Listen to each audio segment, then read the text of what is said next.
Hello दोस्तों, मैं हूं अक्षय और आज मैं आपके लिए लेकर आया हूं अपनी वियतनाम वॉर हॉरर स्टोरीज़ की सभी स्टोरीज़ का एक कंपाइलेशन।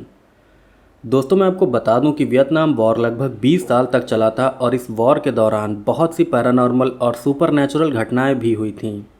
इस वॉर में हुई पैरानॉर्मल घटनाओं के बारे में खुद उन सैनिकों ने बताया था जो कि इस वॉर में लड़े थे। वैसे तो मैंने इस टॉपिक पर अभी तक सिर्फ 4 वीडियो ही बनाए हैं, लेकिन अगर आप कमेंट करके इस टॉपिक पर और वीडियो बनाने को कहेंगे तो मैं वियतनाम वॉर पर और भी कई वीडियो ज़रूर बनाऊंगा। और हाँ दोस्तों, मैं आपको बता दूं कि वियतनाम वॉर से जुड़ी जो भी स्टोरीज़ मैं आपको सुनाऊंगा वो सब रियल होंगी और उन सब स्टोरीज़ के सोर्सेज भी मैं आपको ज़रूर दूंगा। वैसे दोस्तों, नया वीडियो भी बहुत जल्द चैनल पर आ जाएगा, बस मुझे थोड़ा सा और टाइम चाहिए। खैर, अब आप सुनिए वियतनाम युद्ध के दौरान हुई कुछ बिल्कुल सच्ची और बहुत ही भयानक घटनाएं।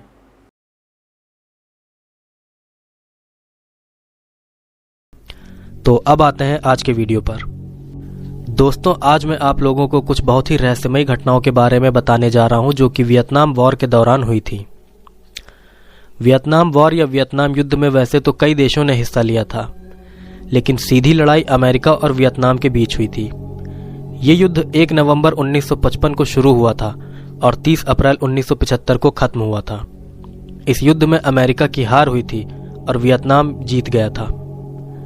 इस युद्ध में अमेरिकी सेना ने वियतनाम पर हमला कर दिया था और अमेरिका और वियतनाम दोनों देशों की सेनाओं की ज्यादातर लड़ाइयां वियतनाम के घने जंगलों में ही हुई थी। 20 साल चले इस युद्ध में दोनों देशों की सेनाओं के साथ कई ऐसी घटनाएं हुई थी जो कि बहुत ही ज्यादा रहस्यमयी हैं, और आज मैं आपको उन्हीं घटनाओं में से कुछ घटनाओं के बारे में जानकारी दूंगा।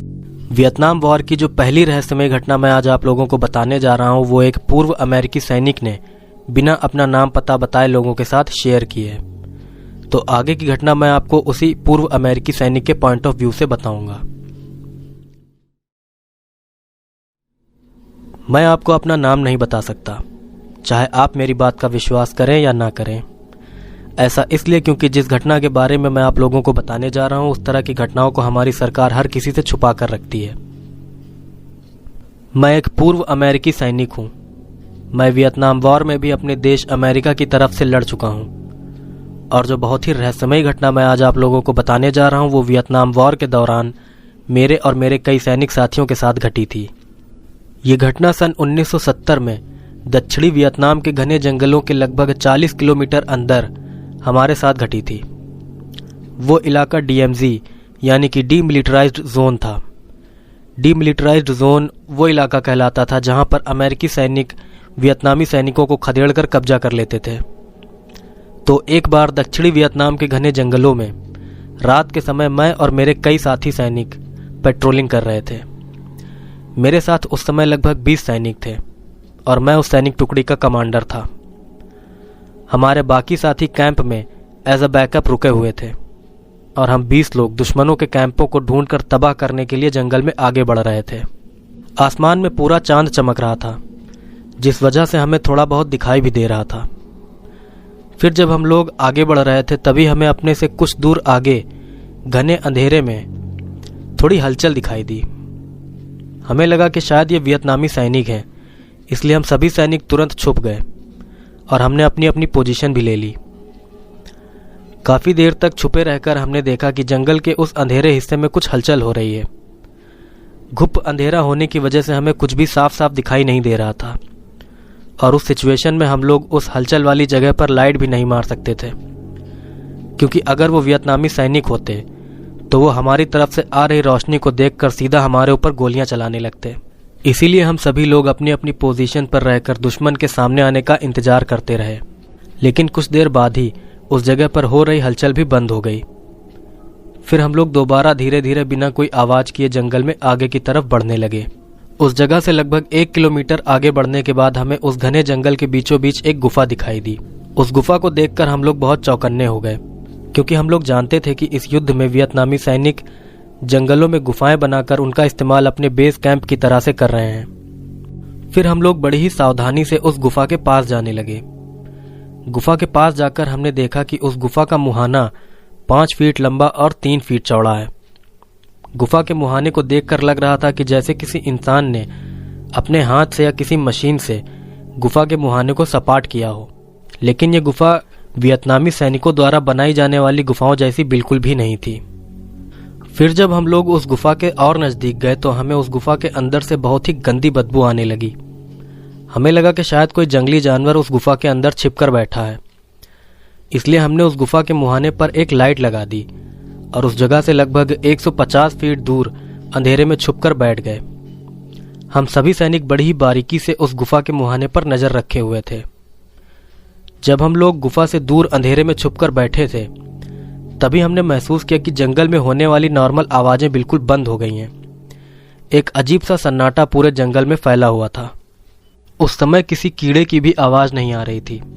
बिल्कुल मौत का सन्नाटा फैला हुआ था वहां पर। ऐसा लग रहा था कि जैसे कुछ बुरा होने वाला है। खैर, फिर 4 घंटों तक उसी पोजीशन में छुपकर बैठे रहने के बाद हमें उस गुफा के मुहाने के पास से कुछ हलचल महसूस हुई।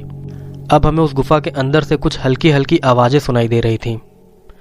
फिर थोड़ी ही देर बाद हमने देखा कि एक अजीब सा प्राणी चारों पैरों पर रेंगते हुए गुफा के मुहाने के पास आया और वहां आकर वो किसी इंसान की तरह 2 पैरों पर खड़ा हो गया। वो प्राणी किसी इंसान जैसा दिख रहा था, लेकिन वो कोई इंसान नहीं था।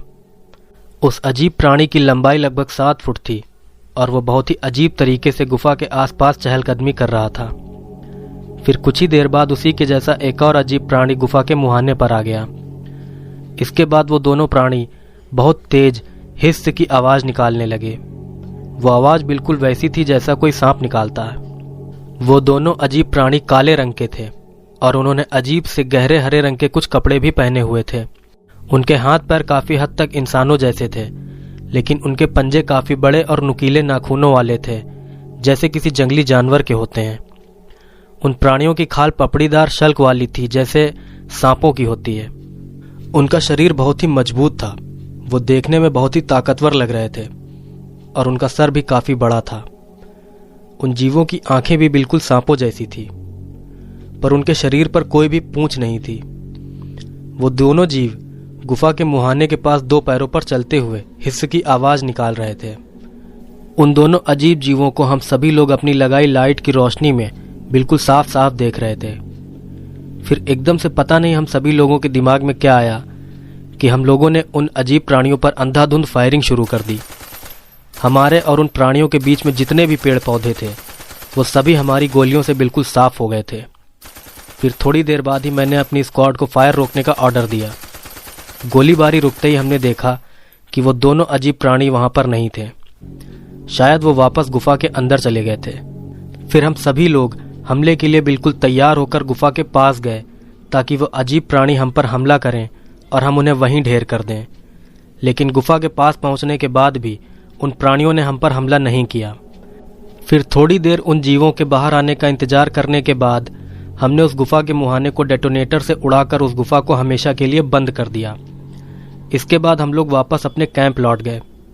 हम सभी लोग बहुत ज़्यादा हैरान थे कि आखिर वो अजीब प्राणी थे क्या। फिर जब हमने ये बात अपने सीनियर्स को बताई तो उन्होंने हमसे कहा कि अपना मुंह बंद रखना और किसी को भी इस घटना के बारे में मत बताना। इसी में तुम्हारी और तुम्हारी फैमिली की भलाई है। आज इतने सालों बाद मैंने ये बात पब्लिकली लोगों को बताई है, क्योंकि अब मैं बूढ़ा हो चुका हूँ और मुझे अब मरने का कोई डर नहीं है। उस रात वियतनाम के जंगलों में मैंने जो कुछ भी देखा था वो सब बिल्कुल सच सच मैंने आप लोगों को बता दिया है। अब ये आप पर है कि आप मेरी बात का विश्वास करते हैं या नहीं। दोस्तों, ये थी एक पूर्व अमेरिकी सैनिक द्वारा बताई गई बहुत ही अजीब घटना जो कि उसके साथ वियतनाम वॉर के दौरान घटी थी। और अब मैं आपको एक और बहुत ही रहस्यमय घटना बताता हूं जो कि वियतनाम वॉर के दौरान ही घटी थी। ये घटना भी अमेरिकी सैनिकों के साथ ही घटी थी। अब जिस घटना के बारे में मैं आप लोगों को बताने जा रहा हूं उस घटना का जिक्र जॉन कील नाम के एक रिसर्चर और राइटर ने अपनी एक किताब में किया है। उस किताब का नाम है द मॉथमैन प्रोफेसीज। ये किताब सन 1975 में रिलीज हुई थी और इस किताब में दुनिया भर में घटी कई बिल्कुल सच्ची रहस्यमय घटनाओं के बारे में बताया गया है। इसी किताब के एक चैप्टर में वियतनाम वॉर के दौरान कुछ अमेरिकी सैनिकों के साथ घटी एक घटना के बारे में बताते हुए जॉन कील कहते हैं कि 10 जून सन 1969 को अर्ल मॉरिसन नाम का एक अमेरिकी सैनिक वियतनाम के डानैंग नाम की जगह पर बने अमेरिकी सेना के एक बंकर के ऊपर बैठकर उसकी निगरानी कर रहा था। ये पूरी घटना रात के समय की है और उस समय अर्ल मॉरिसन के साथ उसके कुछ साथी सैनिक भी बंकर के ऊपर बैठे हुए थे। वो लोग बंकर की निगरानी कर ही रहे थे कि तभी कुछ दूर आसमान में उन्हें एक हरे रंग की रोशनी दिखाई दी। वो रोशनी धीरे धीरे उन्हीं लोगों की तरफ बढ़ रही थी। फिर जब वो रोशनी उन अमेरिकी सैनिकों के पास आई तो उन्होंने देखा कि वो एक औरत है जिसके शरीर पर चमगादड़ की तरह के पर निकले हुए हैं। उस औरत के शरीर पर कोई भी कपड़ा नहीं था। उसके बाल लंबे और खुले हुए थे। उस औरत की खाल काले रंग की थी, लेकिन उसके शरीर से एक अजीब हरे रंग की चमक निकल रही थी। और तो और उस औरत के पंख फड़फड़ाने पर कोई भी आवाज नहीं हो रही थी। उस अजीब सी उड़ने वाली औरत को देखकर अर्ल मॉरिसन और उसके साथी बिल्कुल हैरान रह गए थे। उनकी समझ में ही नहीं आ रहा था कि वो क्या करें। वो बस शॉक्ड होकर उस अजीब सी औरत को उड़ते हुए अपनी तरफ आता हुआ देख रहे थे। फिर तभी वो औरत उड़ते हुए उन अमेरिकी सैनिकों के सर के बिल्कुल ऊपर आ गई। वो औरत उन सैनिकों के सर से सिर्फ 7 फुट ऊपर मंडरा रही थी। उन अमेरिकी सैनिकों को समझ ही नहीं आ रहा था कि आखिर वो देख क्या रहे हैं। फिर उस औरत ने उड़ते हुए ही उन अमेरिकी सैनिकों को देखा और उसके बाद वो आगे निकल गई। ये पूरा घटनाक्रम 3 से 4 मिनट का था। इस घटना का जिक्र करते हुए जॉन कील आगे बताते हैं कि वियतनाम में इस तरह के सुपरनैचुरल एंटिटी या सीधे कहें कि चुड़ैलें पाई जाती हैं जो कि रात के वक्त इंसानों का शिकार करती हैं और उन्हें मारकर खा जाती हैं। पता नहीं कैसे उस चुड़ैल ने उन अमेरिकी सैनिकों को छोड़ दिया।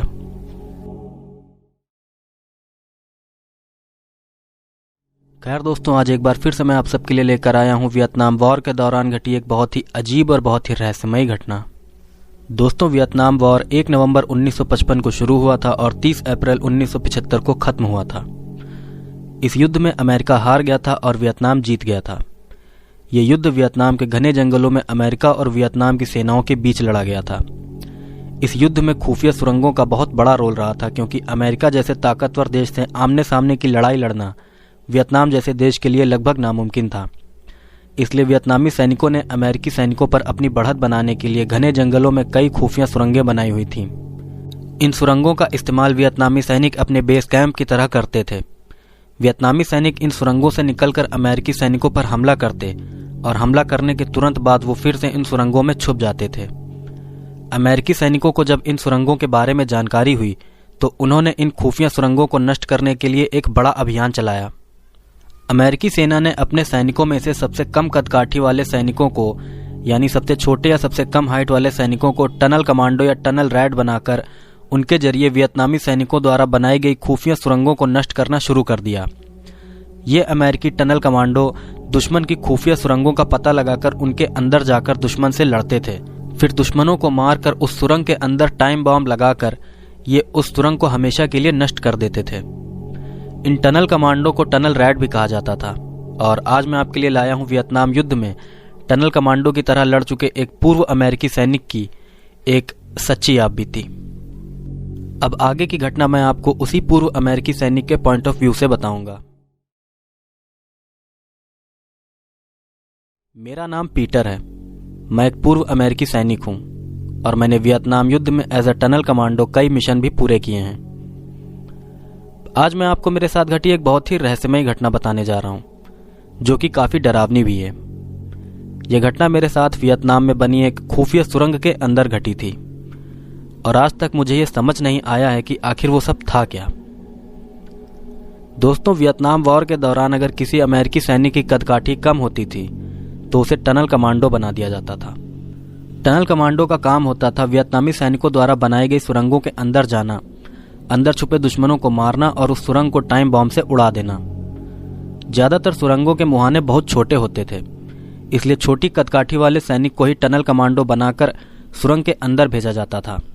ये काम कितना खतरनाक होता होगा इसका अंदाजा आप इसी बात से लगा सकते हैं कि हम टनल कमांडो अपने साथ सिर्फ एक पिस्टल, एक हंटिंग नाइफ और कुछ टाइम बॉम्ब लेकर ही दुश्मन की बनाई सुरंग में जाते थे। इस काम में मेरे कई साथी सैनिक मारे जा चुके थे और हमने भी बहुत से वियतनामी सैनिकों को मौत की नींद सुलाया था। खैर, ये थी एक छोटी सी डिटेल कि वियतनाम वॉर के दौरान एक टनल रैट या टनल कमांडो का क्या काम होता था। तो अब मैं आपको अपने साथ घटी एक बहुत ही अजीब घटना के बारे में बताता हूं, जो कि मेरे साथ एक खुफिया सुरंग के अंदर घटी थी। ये बात है सन 1965 की। उस समय मैं नया नया अमेरिकी सेना में भर्ती हुआ था। सेना में भर्ती होते ही मुझे वियतनाम भेज दिया गया जंग लड़ने के लिए। मेरी हाइट कम थी, इसलिए मुझे टनल कमांडो बना दिया गया। मेरे साथ का एक और साथी सैनिक था जिसका नाम बेनॉइट था, उसे भी टनल कमांडो बना दिया गया था क्योंकि उसकी भी हाइट कम थी। बेनॉइट और मैं हम दोनों ज़्यादातर वियतनाम के साइगॉन के पास मौजूद कूची नाम की जगह पर दुश्मन की बनाई सुरंगों को नष्ट करने का काम करते थे। लेकिन जिस दिन हमारे साथ वो अजीब घटना घटी, उस दिन हम लोग उत्तर की तरफ डानैंग नाम की जगह पर बनी एक सुरंग में गए हुए थे। दरअसल हमारे कुछ साथियों को डानैंग नाम की जगह पर दुश्मन की बनाई एक खुफिया सुरंग मिली थी। मुझे और बेनॉइट को उस सुरंग को नष्ट करने के लिए उस सुरंग के अंदर जाना था। तो मैं और बेनॉइट हम दोनों उस संकरी सी सुरंग के अंदर पेट के बल रेंगते हुए जा रहे थे। वो सुरंग बहुत छोटी थी और हम दोनों बड़ी मुश्किल से उस सुरंग के अंदर रेंगकर जा पा रहे थे। मैं आगे था और बेनॉइट मेरे पीछे। हम दोनों ने अपने हाथों में पिस्टल पकड़ी हुई थी और हम दोनों धीरे धीरे उस सुरंग में आगे बढ़ रहे थे। लगभग 40 मिनट तक उस सुरंग के अंदर रेंगने के बाद हमें एक बड़ा सा कमरा दिखाई दिया। उस कमरे को देखते ही मैंने रुक कर अपने पैरों से बेनॉइट के सिर पर हल्की ठोकर मारकर उसको रुकने का इशारा किया। फिर मैंने बेनॉइट से कहा कि तैयार रहना, मैं अंदर जा रहा हूं। इतना बोलकर मैं कमरे के अंदर चला गया। कमरे के अंदर जाते ही मैंने सामने की तरफ अपनी पिस्टल तान दी, लेकिन उस कमरे में तो कोई था ही नहीं। फिर तुरंत ही बेनॉइट भी उस कमरे में आ गया। फिर हम दोनों उस कमरे का अच्छे से मुआयना करने लगे। उस कमरे में जगह जगह पर लैंप जल रहे थे, जिस वजह से वहां पर काफ़ी रोशनी थी। वहां पर कोई भी वियतनामी सैनिक नहीं था और यह बात काफ़ी हैरान करने वाली थी। फिर तभी हमने उस कमरे के एक हिस्से में एक तिरपाल या पल्ली लगी देखी। उस तिरपाल को देखकर हमने सोचा कि शायद उस तिरपाल के दूसरी तरफ वियतनामी सैनिक होंगे, इसलिए हम दोनों अलर्ट होकर उस तिरपाल की तरफ बढ़ने लगे।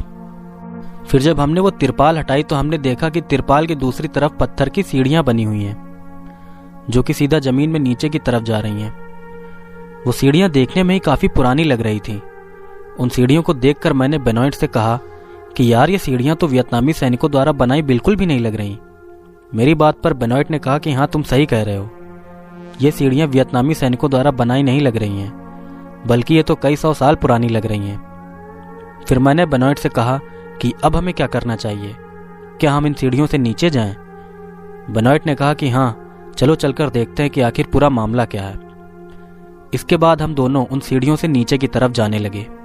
पता नहीं क्यों, लेकिन उन सीढ़ियों से नीचे की तरफ उतरते हुए मुझे एक अजीब सा डर लग रहा था। वो पत्थर की सीढ़ियां भी जमीन में काफी गहराई तक गई हुई थी। फिर एक जगह पर जाकर वो सीढ़ियां खत्म हो गईं। जहां पर वो सीढ़ियां खत्म हुई थी वहां पर एक और तिरपाल लगी हुई थी। मैंने उस तिरपाल को अपनी पिस्टल से हटा दिया। मेरी उंगलियां पिस्टल के ट्रिगर पर ही रखी हुई थीं। फिर मैं एक झटके से आगे बढ़ गया। आगे जाते ही मैंने देखा कि अब मैं एक और बड़े से कमरे में हूं, जहां पर 10 लोग मुझसे कुछ दूरी पर खड़े हैं। उन 10 लोगों के हाथ में कोई भी बंदूक नहीं थी। उन लोगों को देखते ही मैंने उन पर अपनी पिस्टल तान दी। फिर मैंने उन लोगों से चिल्लाकर कहा कि हिलना मत वरना गोली मार दूंगा। लेकिन मेरी वार्निंग का उन लोगों ने कोई रिएक्शन नहीं दिया। यह देखकर मुझे काफी हैरानी हुई। फिर तभी मैंने नोटिस किया कि वो 10 लोग उस कमरे के एक हिस्से की तरफ देखकर बहुत ही अजीब तरीके से अपना सिर ऊपर नीचे हिला रहे थे।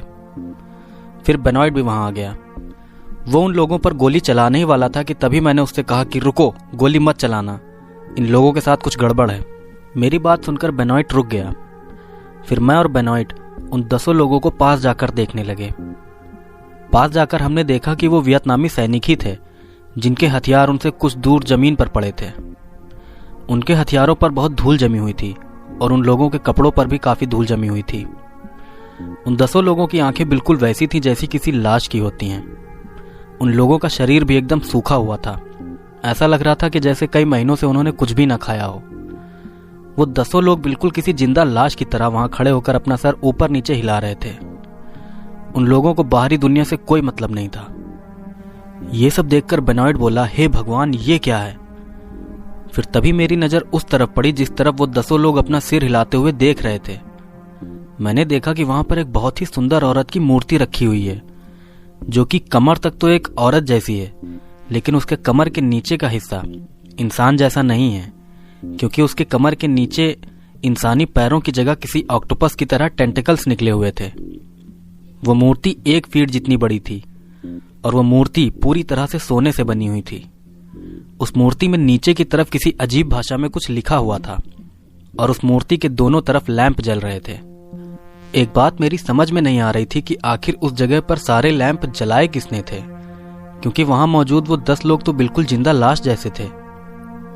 खैर, फिर मैं उस मूर्ति को अच्छे से देखने के लिए उसके पास चला गया। मैं उस मूर्ति को उठाने ही वाला था कि तभी बेनॉइट मुझ पर चिल्लाया कि रुको पीटर, उस मूर्ति को हाथ मत लगाना। मैंने कहा क्यों, क्या हुआ? तो बेनॉइट बोला कि इस जगह में कुछ गड़बड़ है, इसलिए जल्दी से यहाँ पर टाइम बॉम्ब सेट करो और यहाँ से निकल चलो। फिर मैंने बेनॉइट से कहा कि ये 10 लोग, इनका क्या? इनको क्या हम ऐसे ही मरने के लिए छोड़ देंगे? मेरी बात पर बेनॉइट बोला कि ये लोग पहले ही मर चुके हैं या मरने से भी ज़्यादा बुरे हालात में हैं, इसलिए इनके बारे में मत सोचो। इनको मारकर हम इनके ऊपर एहसान ही करेंगे। बस जल्दी से यहाँ पर बॉम्ब सेट करो और निकलो यहाँ से। इसके बाद हम दोनों ने उस सुरंग में कई जगह टाइम बॉम्ब लगा दिए। हमने बॉम्ब में 1 घंटे का टाइम सेट किया और फिर हम लोग तेजी से वहां से बाहर निकलने लगे। हम लोग पत्थर की बनी उन सीढ़ियों पर चढ़कर ऊपर की तरफ जाने लगे। फिर हम दोनों उस कमरे में पहुंच गए जहां से वो खुफिया सुरंग बाहर की तरफ जाती थी। मैं बहुत तेजी से दौड़कर उस सुरंग में घुस गया और ऊपर की तरफ चढ़ने लगा। मैं सुरंग में चढ़ ही रहा था कि तभी मुझे किसी औरत की आवाज सुनाई दी। वो आवाज ऐसी थी जैसे कोई औरत किसी अजीब सी भाषा में कुछ बड़बड़ा रही हो। उस वक्त मुझे ऐसा लग रहा था कि जैसे वो आवाज मेरे चारों तरफ गूंज रही हो। मैं पीछे की तरफ मुड़कर देखने ही वाला था कि तभी बेनॉइट मुझ पर चीखा कि पीछे मत देखना, चलते रहो, बस चलते रहो, निकलो यहाँ से। मैंने भी वैसा ही किया। मैं तेजी से उस सुरंग में ऊपर की तरफ चढ़ता गया। बेनॉइट भी मेरे पीछे ही था। चढ़ते चढ़ते हम लोग उस सुरंग से बाहर निकल गए। उस सुरंग से बाहर निकलते ही हमारे सीनियर्स ने हमसे पूछा कि अंदर सुरंग में कितने दुश्मन सैनिक थे। सीनियर्स की बात का मैं कोई जवाब देता उससे पहले ही बेनॉइट बोल पड़ा। उसने कहा कि नीचे कोई भी नहीं था, वो सुरंग पूरी तरह से खाली थी। हमने वहां पर बॉम्ब प्लांट कर दिए हैं और कुछ समय बाद ही वहां पर धमाका हो जाएगा। ये सुनकर हमारे सीनियर्स ने सभी सैनिकों को उस सुरंग के मुहाने से दूर हो जाने को कहा। फिर कुछ समय बाद धम्म की आवाज से उस सुरंग के पास की जमीन कांप उठी और धूल का एक गुबार उस सुरंग के मुहाने से बाहर आ गया। हमारे लगाए बम फट चुके थे। ये देखकर मुझे बहुत राहत मिली। फिर बाद में मैंने अकेले में बेनॉइट से कहा कि हम दोनों ने उस सुरंग में जो कुछ भी देखा था, तुमने उसके बारे में सीनियर्स को क्यों नहीं बताया?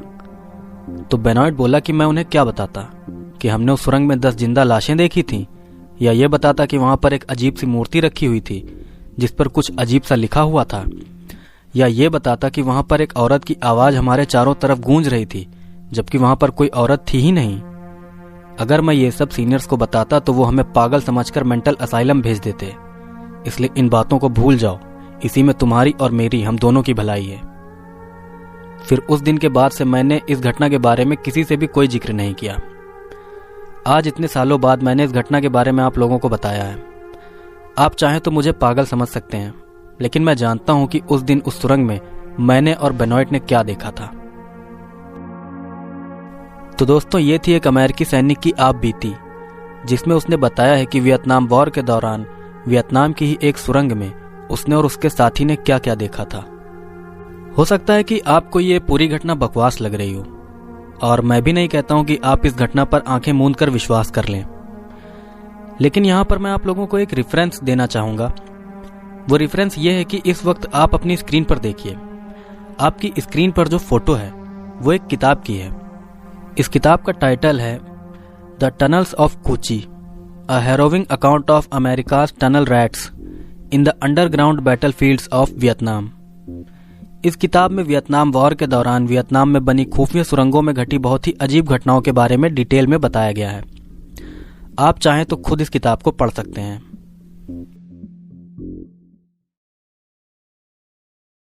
हेलो दोस्तों, आज मैं आपके लिए एक बार फिर से लेकर आया हूं वियतनाम वॉर के दौरान घटी एक बहुत ही डरावनी और बिल्कुल सच्ची घटना। ये घटना एंड्रू नाम के एक पूर्व अमेरिकी सैनिक के साथ घटी थी। तो आगे की घटना मैं आपको एंड्रू के नजरिए से ही बताऊंगा। मेरा नाम एंड्रू है, मैं एक पूर्व अमेरिकी सैनिक हूं और आज मैं आप लोगों को अपने साथ घटी एक बहुत भयानक घटना बताने जा रहा हूं। ये घटना मेरे साथ वियतनाम वॉर के दौरान घटी थी। दरअसल वियतनाम वॉर के दौरान वियतनाम 2 हिस्सों में बंट गया था। एक हिस्सा था उत्तरी वियतनाम और दूसरा हिस्सा था दक्षिणी वियतनाम।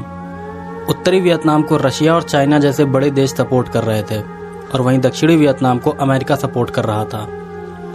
बेसिकली वियतनाम को एक कम्युनिस्ट देश बनने से रोकने के लिए अमेरिका इस युद्ध में कूदा था। एक और बात कि हम अमेरिकी लोग उन उत्तरी वियतनामी सैनिकों को वियटकॉन्ग या वियतनामी कम्युनिस्ट कहते थे, क्योंकि वो लोग वियतनाम को एक कम्युनिस्ट देश बनाना चाहते थे। खैर, ये बात है सन 1965 की। उस समय मैं नया नया अमेरिकी सेना में भर्ती हुआ था।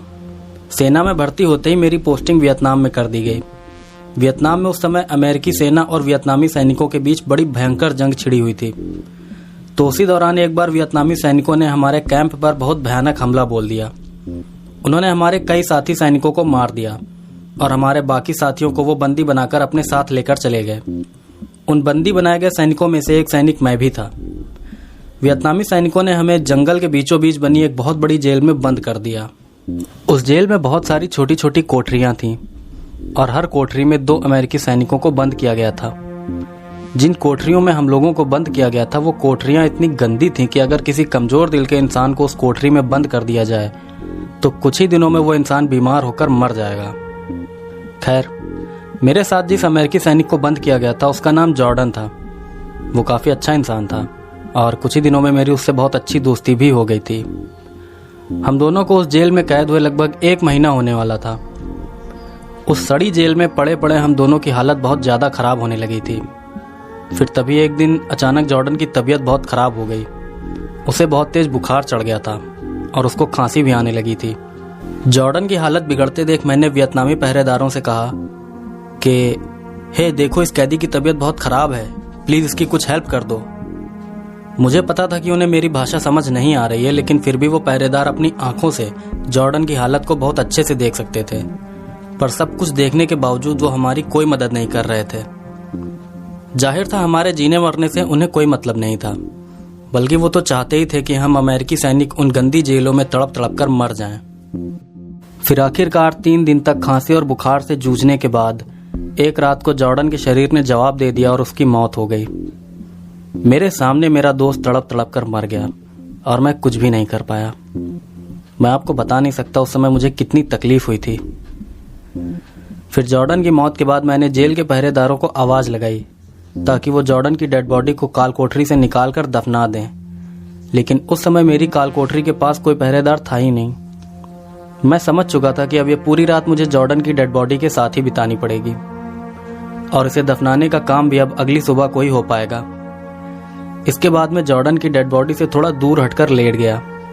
मैं अपनी आंखें बंद करके सोने की कोशिश कर रहा था, लेकिन ना जाने क्यों मुझे नींद नहीं आ रही थी, बल्कि अजीब अजीब से ख्याल मेरे दिमाग में आ रहे थे। खैर, इसी तरह से 1 घंटा बीत गया।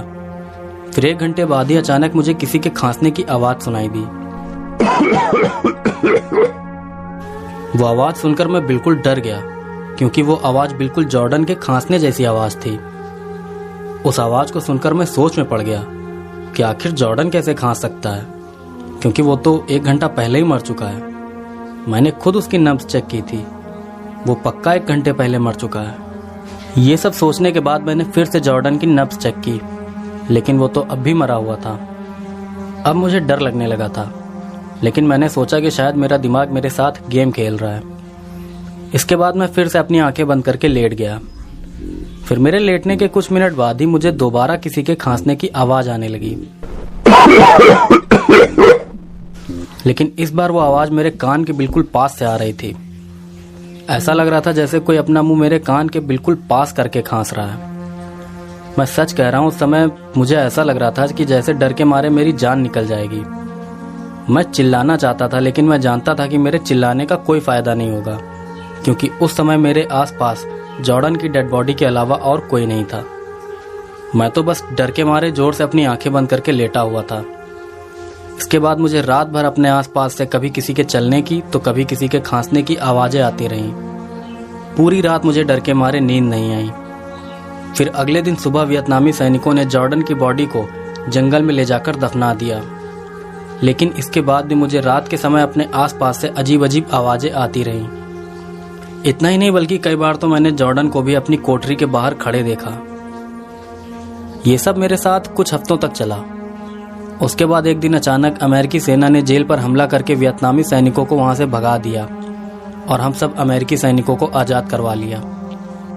आज इतने सालों बाद भी जब मैं उस वियतनामी जेल में बिताए दिनों को याद करता हूँ तो डर के मारे कांप जाता हूँ।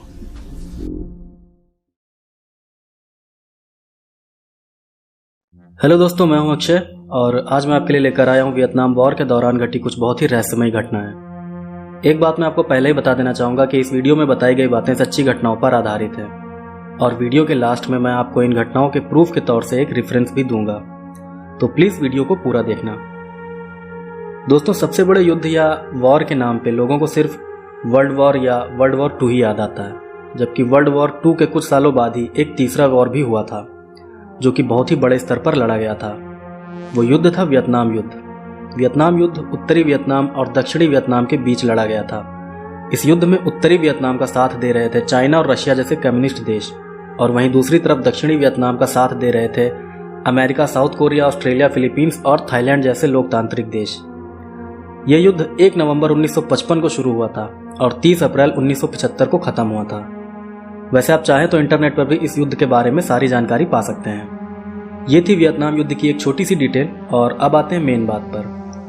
दरअसल बात यह है कि वियतनाम युद्ध की ज्यादातर लड़ाइयां वियतनाम के घने जंगलों में ही लड़ी गई थी, क्योंकि उत्तरी वियतनाम के सैनिक सीधे तौर से अमेरिकी सेना का सामना नहीं कर सकते थे।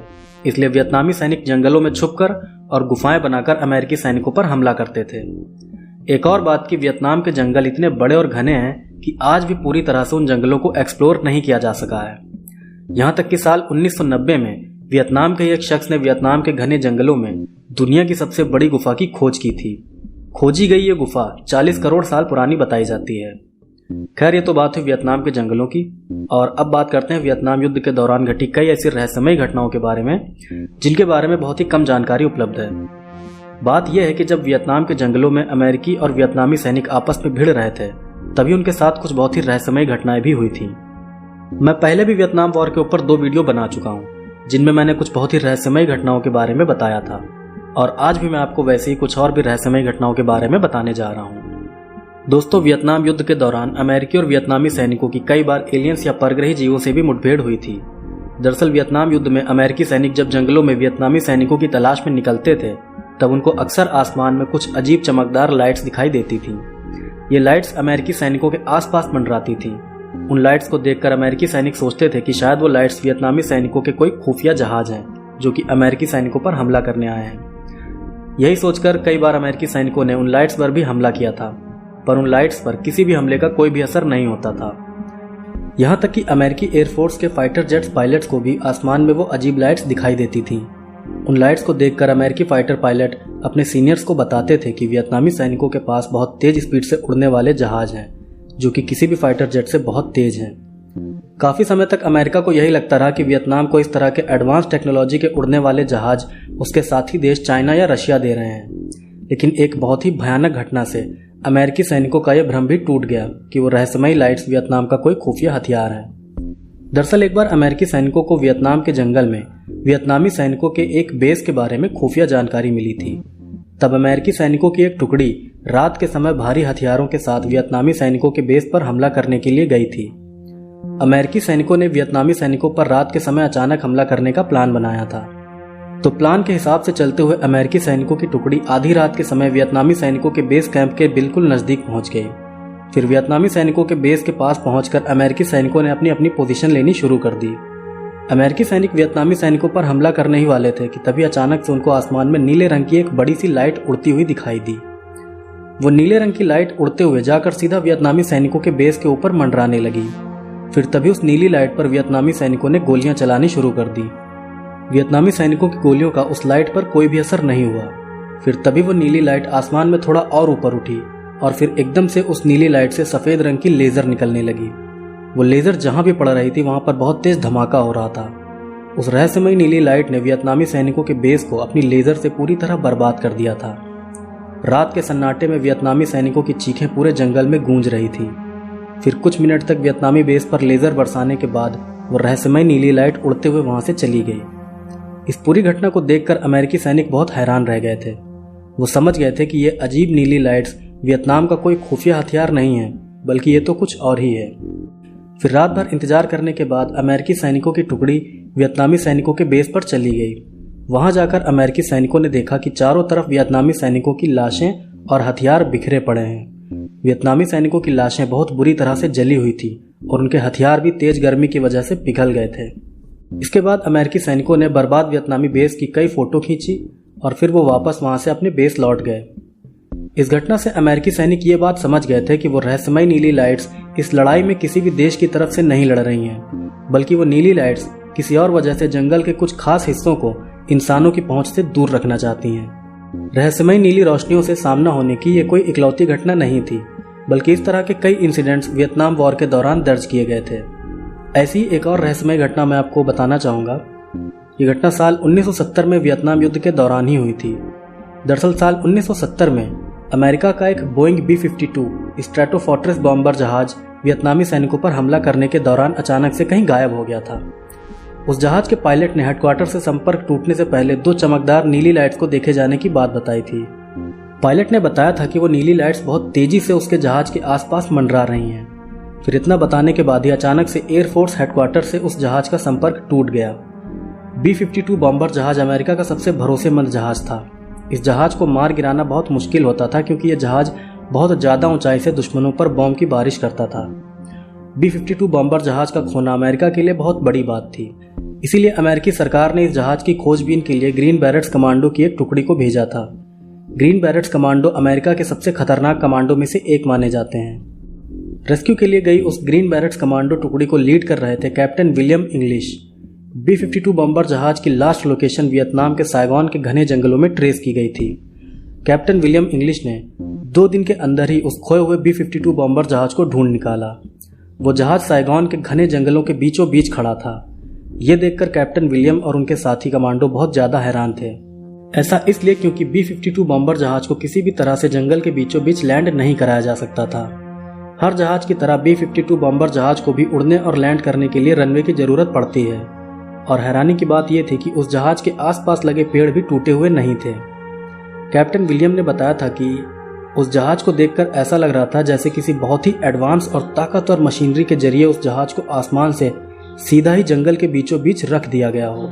उस जहाज को ऐसे जंगल के बीच पड़ा देखकर कैप्टन विलियम बहुत हैरान थे। उन्हें लग रहा था कि शायद ये दुश्मन का बिछाया कोई जाल है।